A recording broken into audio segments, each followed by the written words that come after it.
Have you ever tapped your card at the gas station only to see your bank balance drop by way more than you spent?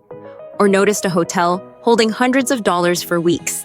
If you've wondered why your money sometimes seems to vanish into a digital black hole, you're not alone.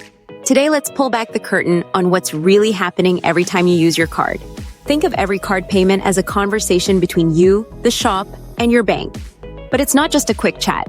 There are rules and steps happening in the background, and most of them are invisible to you. First, there's the hold, also called authorization. When you make a purchase, your bank doesn't send the money to the shop right away. Instead, it puts the amount in a kind of digital vault. You can't spend it, but it hasn't actually left your account yet. For you, your available balance drops instantly. For the shop, they just get a promise that the money is there. Next comes the delivery, or capture. This is when the shop confirms the sale and your bank finally releases the money from the vault.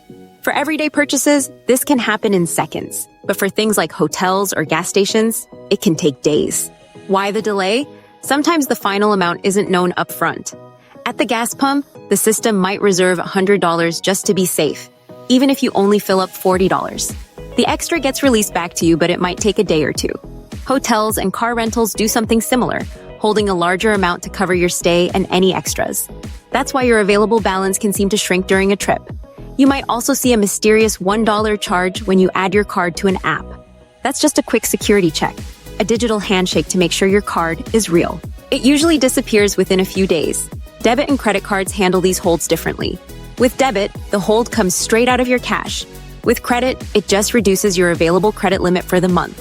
And what about digital wallets and virtual cards? Apple Pay and Google Pay use a permanent alias for your card, so you can use them almost anywhere. Virtual cards can be single-use or multi-use. Be careful using single-use cards for hotels or rentals, since the key might not work when it's time to pay the final bill. In fact, a holding value or a digital handshake acts as a first sale for the single-use cards.